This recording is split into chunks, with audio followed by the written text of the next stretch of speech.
الرحيم قل إن صلاتي ونسكي ومحياي ومماتي لله رب العالمين صدق الله العظيم বাংলাদেশ জামাত ইসলামী 2 নম্বর Chandannagar union কর্তৃক আয়োজিত আজকের ঈদ পুনর্মিলন অনুষ্ঠানে সম্মানিত সভাপতি, সম্মানিত প্রধান অতিথি, নেমতপুর পুরসা সাপাহারের আগামী দিনের সংসদ সদস্য হিসেবে মনোনীত জনাব অধ্যক্ষ মাহবুব আলম ভাই, উপস্থিত রয়েছেন বিশেষ অতিথিবৃন্দ।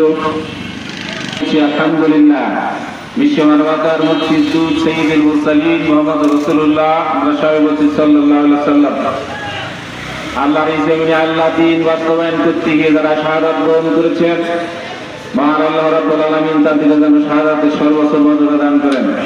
আমরা সবাই বলছি আল্লাহুম্মা আমিন।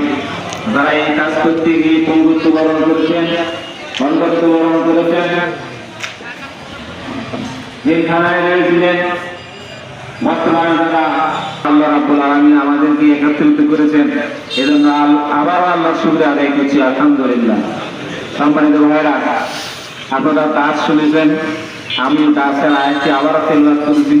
আল্লাহ রাব্বুল আলামিন বলছেন, হে নবী আপনি বলে দেন, নিশ্চয়ই আমার নামাজ, আমার কুরবানি, আমার হায়াত, আমার মৃত্যু সব কিছু আল্লাহর জন্য। এই দোয়াটা আমরা প্রচুর জবাই করার সময় কি করে বলি, তাই না?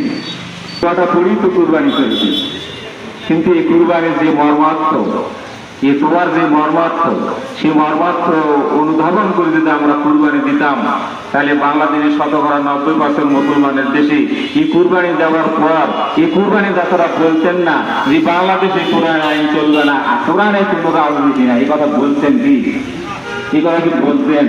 এই কথা বলতেন না। আল্লাহ রাব্বুল আলামিন আমাদেরকে আল্লাহ কোরআন এবং আল্লাহ রাসূলের আদর্শ ভিত্তিক জীবনযাপন করার তৌফিক দান করুন, আমিন। ওয়া আখিরু দাওয়ানা আলহামদুলিল্লাহি রাব্বিল আলামিন। আসসালামু আলাইকুম ওয়া রাহমাতুল্লাহ।